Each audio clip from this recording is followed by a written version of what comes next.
सभी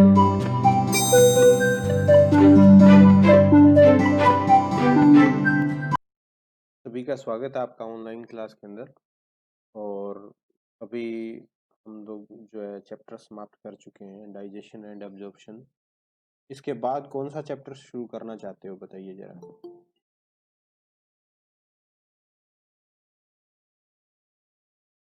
एसपी का बताओ, कौन सा चैप्टर शुरू करें? न्यूरल कंट्रोल और coordination. Neural control and coordination, चलो ये शुरू कर देते हैं। कल वाले तो फिर मैंने अभी वीडियो अपलोड नहीं किया, आज वीडियो अपलोड करूंगा, कल समय नहीं मिल पाया था मुझे, तो आज करूंगा।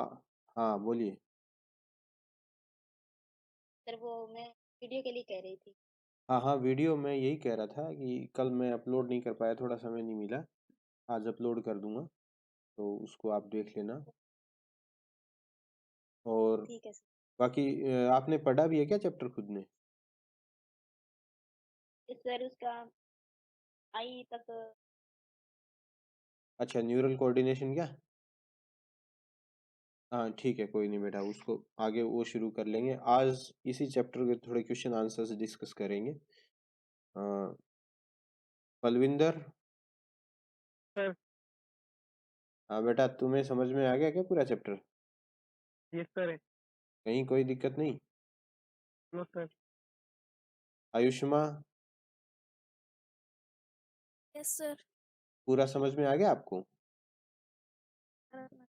हाँ, कहीं भी कोई दिक्कत नहीं होनी चाहिए मेरे ख्याल से। मैंने इसमें डायग्राम्स वगैरह काफ़ी इंक्लूड करके काफ़ी मेहनत करी थी, तो मेरे ख्याल से अब सर कोई। हाँ, अभी हम डिस्कस करेंगे, क्वेश्चन आंसर सबसे पूछूंगा मैं अभी। और ओके सर। जयवीर, जयवीर, हाँ बेटा, तुम्हें समझ में नो आ सर कोई समझ समझ लिया क्या चैप्टर तुमने?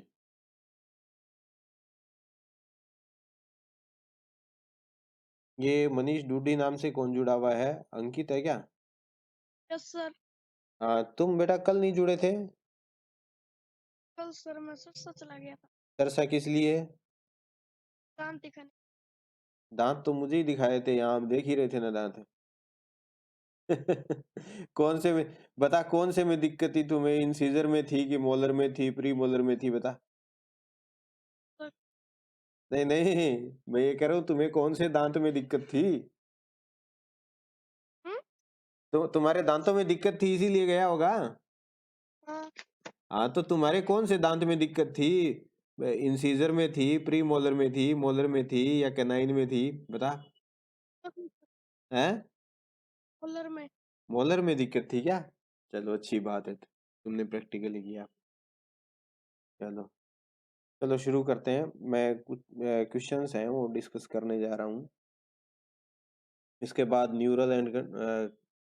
न्यूरल कोऑर्डिनेशन एंड कंट्रोल जो है वो हम कल से शुरू करेंगे, क्योंकि उसके कुछ डायग्राम्स मेरे को सेट करने होंगे, नहीं तो यहाँ पर समय ज़्यादा लग जाएगा।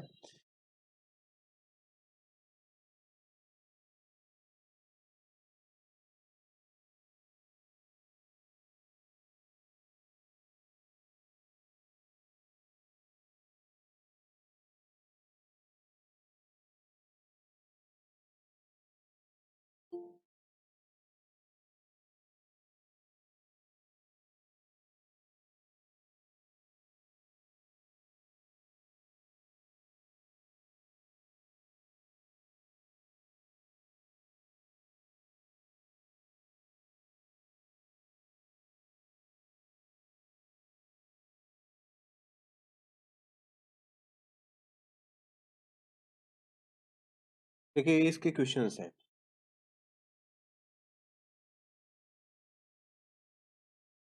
अ, दिख रहा है सभी को? तो इसमें पहला जो क्वेश्चन है वह choose the correct answer among the following. इनमें से करेक्ट आंसर चुनिए। Gastric juice contains, gastric juice में क्या होता है? तो ये एसपी का बताओ जरा, क्या क्या होता है?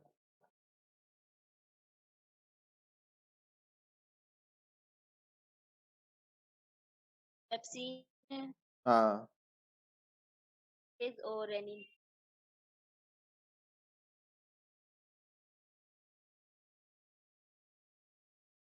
मुस्कान, सक्कस एंट्रिकस नाम जो है वो किसको दिया गया है?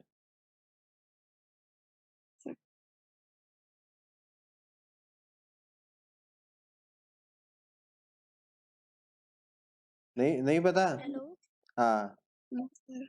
ये इंटेस्टाइन। हेलो सर, मुझे आवाज नहीं आ रही। हाँ, अब अभी अभी नहीं आ रही? हेलो हाँ बोलो मुस्कान। मैं ये पूछ रहा था कि सक्कस एंट्रिकस जो है वो किसको नाम दिया गया है, ये कल बताया था ना? सर, इसमें इंटेस्टिनल जूस नहीं है हाँ क्या? हाँ हाँ हाँ, ठीक है ठीक है ठीक है, चलो सही है। चलो आगे, सेकंड जो क्वेश्चन है, match column first with second, ये जरा साहिल तू सॉल्व करो।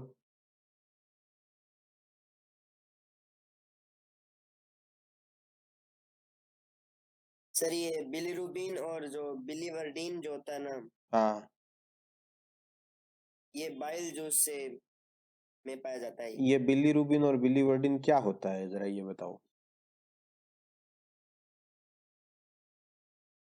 ये केवल और केवल बाइल पिगमेंट्स होते हैं। मेरी तुमसे आशा बहुत है, मैं तुम्हें डॉक्टर बनाना है। जरूर सर। हाँ बिल्कुल, मेहनत में कोई कमी मत छोड़ना भाई, इधर से मैं नहीं छोड़ूंगा। चलो दूसरा मिलाओ, हाइड्रोलिसिस ऑफ स्टार्च।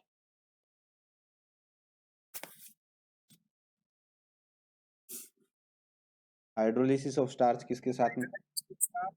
को तो एमाइलेज करता है सर। हाँ, एमाइलेज का दूसरा नाम? वो इतनी देर बताया था सर आपने, ऊपर लिखा तो याद नहीं। ऊपर लिखा तो पड़ा है, पी पी से शुरू करके टाइलिन।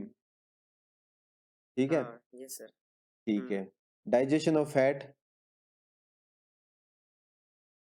चलो, ये लाइपेज से होगा सर। हाँ बिल्कुल सही है, ठीक है। बाकी सेलिवरी ग्लैंड तो पैरोटिड ग्लैंड्स होती हैं।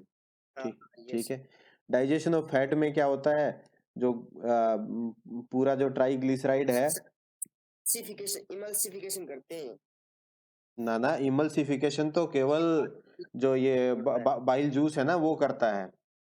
फैटी एसिड से बना देता है, ये आ, ग्लिसरॉल बना देता है। हाँ, लाइपेज जो है ग्लिसरॉल और फैटी एसिड को तोड़ देता है, ठीक है ना? यानी जो ट्राइग्लिसराइड बना हुआ है उसमें से ग्लिसरॉल और लाइपेज दोनों को अलग अलग कर देता है, ठीक है। हाँ यस सर। इसके बाद चलिए आगे और पूछता हूँ। फेवरेट चैप्टर है सर मेरा, हाँ फेवरेट चैप्टर है मेरा ये। हाँ, तभी तुमने ज्वाइन किया है ना। बढ़िया है, चलो अच्छी बात है। नेक्स्ट जो है वो, why are villi present in the intestine and not in the stomach? Ayushma तुम बताओ जरा इसका आंसर।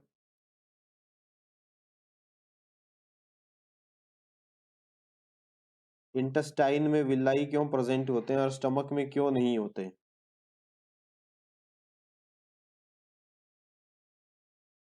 बलविंदर तुम बताओ।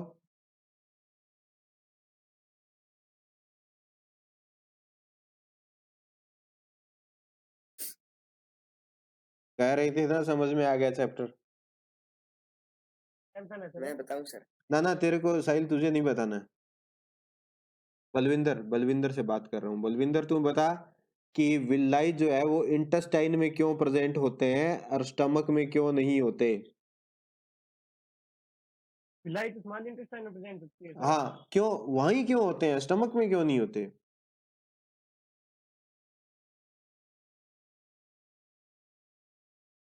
विलाई का काम क्या है? विलाई का सर वो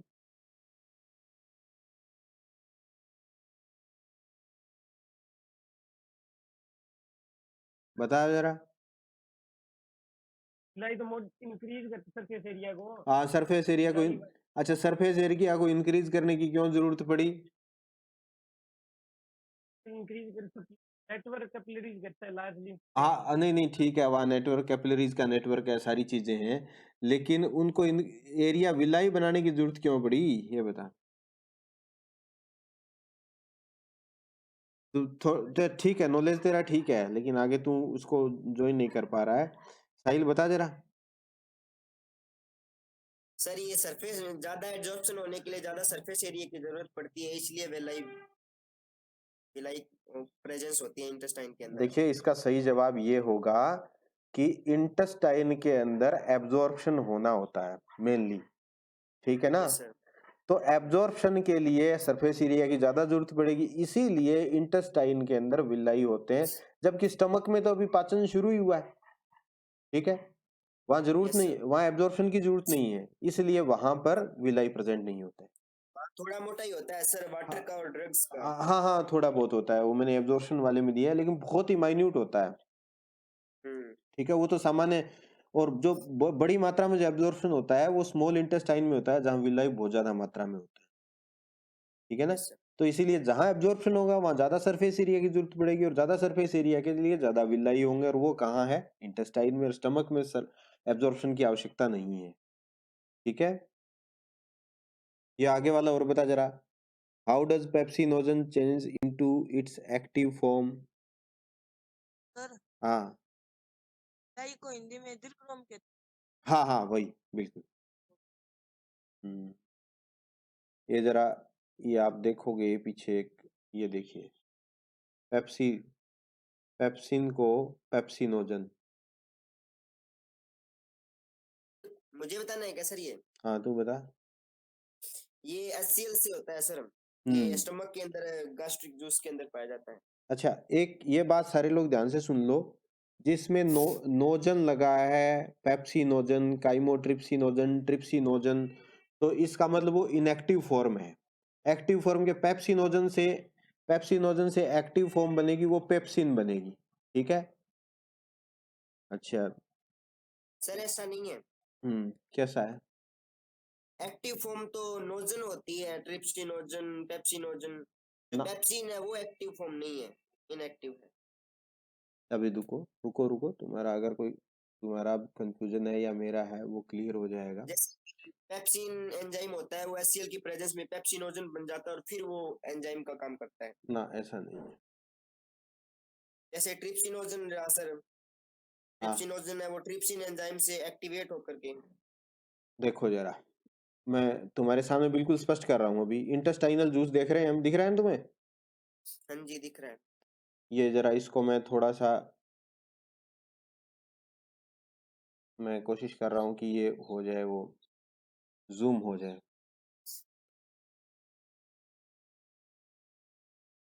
ये देख, यहाँ पर हम बात करें, ये देख जरा, क्या दिख रहा है। Trypsinogen sir. इसके नीचे क्या लिखा है ब्रैकेट में। इनएक्टिव, ठीक है सर समझ गया। ट्रिप्सिनोजन होता है वो हाँ इंटरकार्नियज एंजाइम से वो हाँ हाँ हाँ, एंटेरोकाइनेज से होता है। इसी एक्टिवेट हो जाता इसी तरीके से पेप्सिनोजन है ना, वो इनएक्टिव फॉर्म है, और है। हाँ पेप्सिन जो है वो एक्टिव फॉर्म है। इसी तरीके से ट्रिप्सिनोजन जो है वो इनएक्टिव फॉर्म है, और ट्रिप्सिनोजन जो है ना वो इनएक्टिव फॉर्म है, और ट्रिप्सिन जो है वो एक्टिव फॉर्म है, ठीक है। Active form. यस इसका मतलब तुम गलत थे। सर। यस सर, थोड़ी कंफ्यूजन हो गई उल्टी। हाँ मैं रहने नहीं दूंगा कंफ्यूजन, देख लो। तो चलिए इसके बाद है, what are the basic layers of wall of elementary canal. ये जरा अंकित तू बता।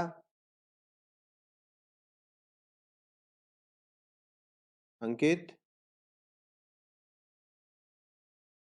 छोड़ गया क्या मीटिंग।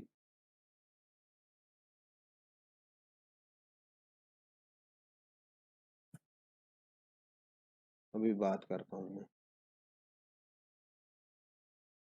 नीतीश।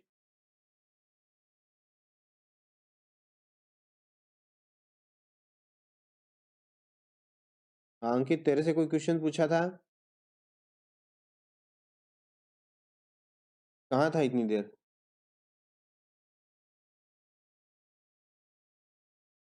दूसरे काम तो नहीं लग गया कहीं। ये वाला क्वेश्चन दिख रहा होगा तेरे को स्क्रीन पे। What are the basic layers of wall of elementary canal? Elementary canal की जो लेयर्स हैं उनके नाम बताओ जरा।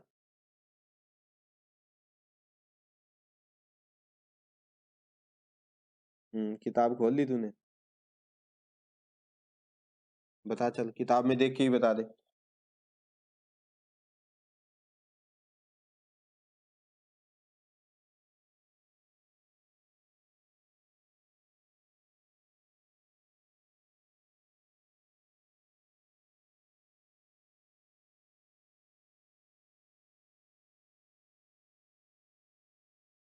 ये देख ले, स्क्रीन पे देख ले, किताब में मिलेगी नहीं तेरे को। क्या है ये? पढ़ इनको।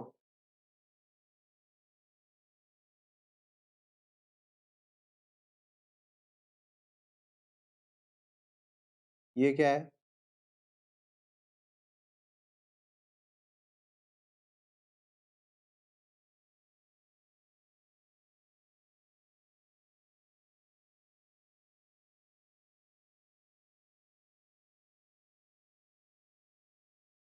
सबसे बाहर वाली लेयर सिरोसा, उसके बाद मस्कुलरिस, फिर सब म्यूकोसा, फिर म्यूकोसा एंड अंदर जो है खाली स्पेस है वो ल्यूमन है।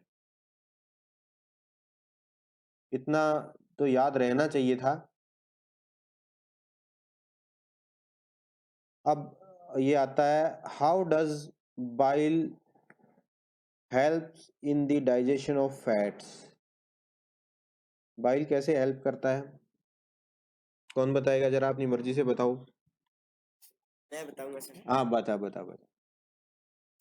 सर जो बाइल होता है ना वो दो काम करता है, एक तो एसिडिक मीडियम को बेसिक मीडियम में कन्वर्ट करता है और दूसरा फैट का इमल्सीकरण करता है। ठीक है।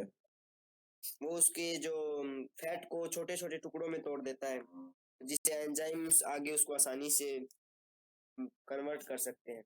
अच्छा, और तीसरा? चल तीसरा मैं बताता हूँ, ठीक है। ये बाइल एक काम और भी करता है, जब इनका डाइजेशन हो जाता है ना, यानी ये टूट जाते हैं फैटी एसिड के अंदर और ग्लिसरॉल के अंदर, ठीक है ना, उसके बाद भी ये उसके साथ मिक्सअप होके एक बनाता है जिसको काइल बोलते हैं, काइल, ठीक है। तो क्राइल। CHYLE, काइल, ठीक है। ठीक है। तो काइल की वजह से क्या है कि वो मतलब क्या है कि इसको कैपिलरीज तो एब्जॉर्ब कर नहीं पाती हैं फैट्स को, लैक्टील एब्जॉर्ब करती है। तो ये जो काइल बनता है ना, ये इनको मदद करता है एब्जॉर्प्शन में। तो ये तीन बहुत बढ़िया तुमने बताया। एक तो पीएच को चेंज करता है एसिडिक से अल्कलाइन में, दूसरा इमल्सिफिकेशन करता है, और ये तीसरा काइल का फॉर्मेशन है, ठीक है। चलिए आगे देखते हैं। State the role of pancreatic juice in digestion of proteins. Sir हाँ बोलो बेटा। ये HCl एसिड एसिड जो है वो स्टमक में स्क्रीट होता है, ठीक है, ऑक्जेंटिक सेल्स के द्वारा। जेनेटिक से। हाँ, तो अब पैनक्रिएटिक जूस का क्या रोल है डाइजेशन ऑफ प्रोटीन के अंदर, ये कौन बताएगा?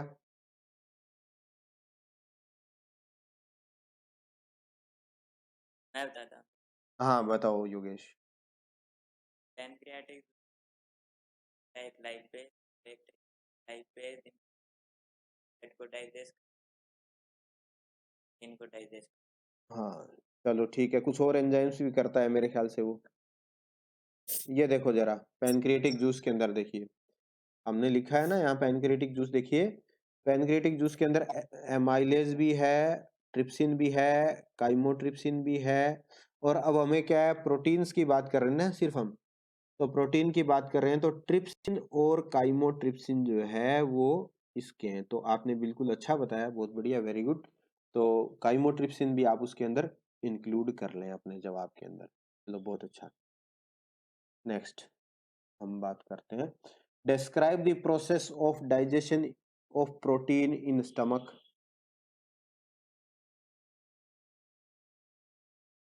नीतीश और जयवीर, दोनों में से कोई बता दो भाई।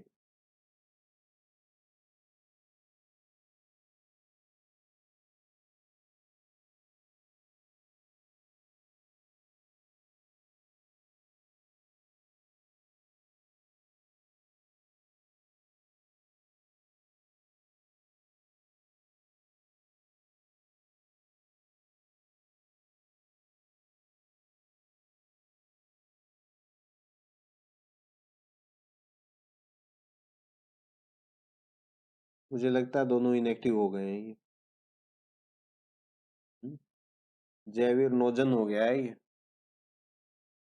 चलो digestion, describe the process of digestion of protein in stomach. ये देखिए यहाँ जवाब दिया हुआ है। स्टमक के अंदर गैस्ट्रिक जूस के अंदर क्या है,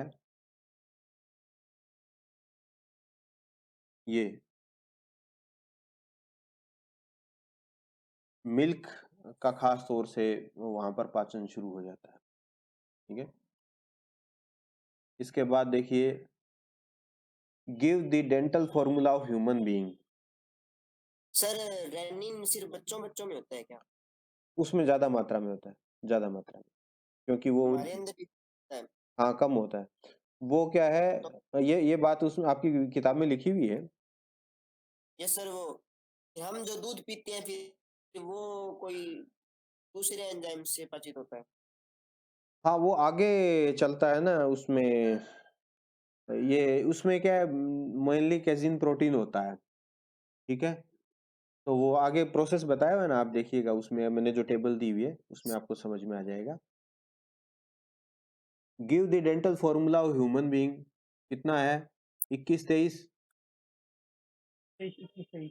हाँ 21-23 बिल्कुल, वेरी गुड। तो ये सर वो प्रोटीन, हाँ बोलो। तो प्रोटीन एनर्जी मेल न्यूट्रिएंट का क्या काम होता है सर? किसका प्रोटीन मेल नहीं समझ में नहीं आ रहा, क्या कह रहे हो? प्रोटीन एनर्जी मेल न्यूट्रिएशन है।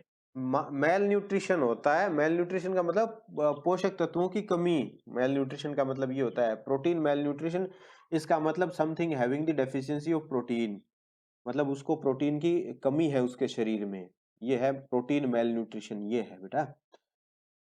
ये डेंटल फॉर्मूला आ गया। उसके बाद bile juice contains no digestive enzyme yet is important for digestion. Why, इसका जवाब भी वही है जो हमने थोड़ी देर पहले डिस्कस किया था। पीएच को चेंज कर देता है, इमल्सिफिकेशन कर देता है, काइल का फॉर्मेशन कर देता है। तो ये इंपॉर्टेंट किसके अंदर है, यानी फैट के एब्जॉर्प्शन के अंदर, उसके डाइजेशन के अंदर इंपॉर्टेंट है। Describe the digestive role of chymotrypsin which to other digestive enzymes, ये of the same category are secreted by this its source gland। ठीक है, ये आपको उस टेबल के अंदर इसका जवाब मिलेगा। देखो ये रहा। ठीक है, ये यहाँ पर क्या प्रश्न था वो एक बार फिर से देख लेते हैं। काइमोट्रिप्सिन, अब इन्होंने कहा काइमोट्रिप्सिन का क्या रोल है। ये देखिए काइमोट्रिप्सिन का रोल यहाँ पे बताया हुआ है। इसके अलावा कहते हैं दूसरे जो दो एंजाइम्स है जो कि सेम फंक्शन को परफॉर्म करते हैं, ट्रिप्सिन भी करता है यानी प्रोटीन का ही है, और कार्बोक्सीपेप्टाइडेज है वो पेप्टाइड्स को अमीनो एसिड में तोड़ता है, ये भी प्रोटीन का पाचन करता है। तो ये सारा जवाब आपका इसी लाइन में है। ये जो टेबल है काफी इंपॉर्टेंट है कंपटीशंस के हिसाब से, आप इसको अच्छी तरीके से बार बार पढ़ें, रटने की जरूरत नहीं है, पढ़ें याद हो जाएगा।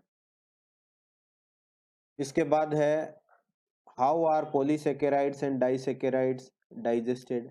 इनका मेनली जो डाइजेशन होता है वो स्मॉल इंटेस्टाइन में होता है। पॉलीसेकेराइड और जो डाइसेकेराइड्स हैं, जैसे सुक्रेज एंजाइम आ गया तो वो ग्लूकोज एंड उसको फ्रक्टोज उसको तोड़ देगा ताकि दोनों मोनोमर्स में चेंज हो जाए। इसी तरीके से अगर सेलुलेज एंजाइम है वो पॉलीसेकेराइड को तोड़ देता है। तो ये जो है इस तरीके से पाचन इनका होता है। What would happen if HCl were not secreted in the stomach? ये बहुत ही अच्छा क्वेश्चन है, साहिल तुम दो इसका जवाब। सर अगर एचसीएल सीक्रेट नहीं होगा हाँ तो जो पेप्सिनोजन है वो एक्टिवेट नहीं होगा, और दूसरा जो एचसीएल से जो जो छोटे छोटे जो जीवाणु होते हैं वो मर जाते हैं भोजन बहुत के अंदर। ये बहुत अच्छा है, ये बहुत सही है। ज्यादातर जो जीवाणु हमारे भोजन के द्वारा अंदर चले जाते हैं ना वो HCl के सिक्रीशन के कारण मर जाते हैं। चलो पीएच चेंज हो गया, दूसरा इनएक्टिव एंजाइम एक्टिव में चेंज हो गए, और तीसरी जो फायदा है कि वो जीवाणु जो है वो मर जाते हैं। और बताओ फायदा। एक भोजन है ना वो सॉफ्ट हो जाता है हाँ जब एसिड उस पर वर्क करेगा, ठीक है। अच्छा, स्टोमक से जो जो भोजन आगे जाता है उसको क्या कहते हैं? वो ड्यूडिनम से होकर जाता है सर। हाँ हाँ, जो ड्यूडिनम में जाता है उस भोजन को क्या कहते हैं? उसके लिए एक नाम है, CHYME, काइम। काई हाँ, ये याद रखना है, कंपटीशंस में आता है भैया, प्री मेडिकल में आता है ये, ठीक है। ये सर ये गोलियों के रूप में ऊपर गिर हाँ जाता है। हाँ, बोलस, हाँ। तो ये काइम होता है, ठीक है। काइम बताया, दूसरा काइल भी बताया था, वो तुम्हें ध्यान है। अच्छा, how does butter in your food gate digested and absorbed in the body? Butter में क्या क्या होता है भाई? एक तो प्रोटीन होता है और दूसरा फैट्स होते हैं। तो प्रोटीन का पाचन किस तरीके से होता है, फैट का पाचन किस तरीके से होता है, दोनों इसको बता देंगे। वो स्टमक में भी होता है और आगे जा करके। हाँ, जो प्रोटीन का और फैट का पाचन होता है ना, वही पूछा है इसने इनडायरेक्ट रूप से, ठीक है। फैट का तो सर इंटेस्टाइन में ही होगा आगे जाकर। हाँ हाँ हाँ हाँ। और प्रोटीन का पेप्टाइड बन जाएगा स्टमक के अंदर और पेप्टाइड आगे जा करके इंटेस्टाइन में। हाँ, देखिए तो फैट का कुछ मात्रा में वहां भी शुरू होता है, स्टमक में भी, क्योंकि वो वहाँ लाइपेज है। हाँ हाँ, ठीक है ना। अमीनो एसिड बन जाएगा। हाँ, तो देखिए, discuss the main steps in digestion of proteins as the food passes through different parts of elementary canal. Protein का पाचन कहाँ कहाँ हो रहा है? स्टमक में हो रहा है और स्मॉल इंटेस्टाइन में हो रहा है, वही चीजें पूछी है इसने। तो वो जो अपनी टेबल है ना, उससे ये चीजें हो जाएगी। Explain the term thecodont and diphyodont. Thecodont का मतलब जहाँ कैविटी पाई जाती है, इस तरीके से। जरा देखिए, ये दांत है और वो कैविटी के अंदर है, तो ये जो कंडीशन है वो थीकोडोंट कहलाती है। डाइफायोडोंट का मतलब है 2 बार दांतों का आना, ठीक है। Name the different types of teeth and their number in adult human. तो ये आपको क्या है, ये डेंटल फॉर्मूला नहीं पूछा है, यहाँ ध्यान रखें, डेंटल फॉर्मूला नहीं पूछा है। तो आप देखोगे अपर जा के अंदर अगर हम बात करें, ऊपरी जबड़े के अंदर अगर हम बात करें, तो आपको पता है जो इंसीजर्स कितने होंगे, 4, ठीक है। दूसरे वो 2 होंगे, फिर प्री मोलर 4 होंगे और जो है मोलर 6 होंगे, ठीक है। और यही निचले जबड़े में होंगे। टोटल 32 हो, हाँ टोटल 32 हो जाएंगे, ठीक है। तो ये इनके, जैसे एक साइड का बताया हुआ है ऊपर नीचे का। हाँ हाँ बिल्कुल एक साइड का बताया हुआ है, यानी अगर हम इसको ऊपरी जबड़ा मान ले और इसको नीचे का जबड़ा मान ले, तो इसमें इस साइड का बता दिया, तो हमने इसको डबल कर दिया। इधर भी इतना ही है, इसमें भी एक साइड का बता दिया, तो हमने इसको डबल कर दिया, यानी 42, 4 2 6 हो गए, 6 और 6 12 हो गए, 12 और ये हो गए कितने, 12 4 16। ऊपरी जबड़े में 16 है दांत और नीचे वाले में 16 है, टोटल कितने हो गए, 32, ठीक है। What are the functions of liver? Liver के क्या क्या फंक्शन है भाई? सर मैं बताऊं? हाँ बताओ बेटा, बताओ। सर लीवर है ना बाइल को सिक्रेट करता है और फैट के डाइजेशन में हेल्प करता है। अच्छा ठीक है, दूसरा आपकी बुक में लिखा नहीं है, वो मैं बताऊंगा। देखिए, लीवर जो एक तरीके से स्टोरेज फूड को रखने का काम भी करता है। हमारी बॉडी में फूड का स्टोरेज किस रूप में होता है, ये भी ध्यान रखें, प्री मेडिकल में आता है भाई। किस रूप में होता है? पौधों में। सर हाँ हाँ याद हाँ, योगेश बताओ तुम। ग्लाइकोजन। हाँ वेरी गुड बेटा, वेरी गुड। ग्लाइकोज, हाँ ग्लाइकोजन के रूप में होता है। एनिमल्स के अंदर ग्लाइकोजन के रूप में होता है, प्लांट्स में किस रूप में होता है? ग्लूकोज की हाँ स्टार्च, वेरी गुड, स्टार्च, ठीक है।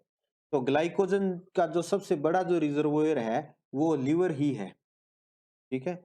अब आप हायर क्लासेस में भी पढ़ोगे, जो ब्लड के अंदर जैसे फूड जाता है, तो एक हिपेटिक पोर्टल सिस्टम भी होता है वहां पर, यानी सीधे ही वहां से ज्यादातर वेन्स लीवर में जाती है, तो वो डिस्ट्रीब्यूशन का काम भी करता है। तो ये 2 3 कुछ काम है जहाँ लीवर के अंदर एक तरीके से स्टोरेज, जब लोग बहुत ज्यादा मतलब फैट का कंजम्पशन करते हैं या मतलब जो है कार्बोहाइड्रेट का कंजम्पशन करते हैं, तो उनमें ग्लाइकोजन की वो मात्रा बढ़ जाती है, लीवर का साइज बढ़ जाता है, जिसको यूं कहते हैं कि फैटी लीवर हो गया है, ठीक है, तो ये एक जनरल कंडीशन है।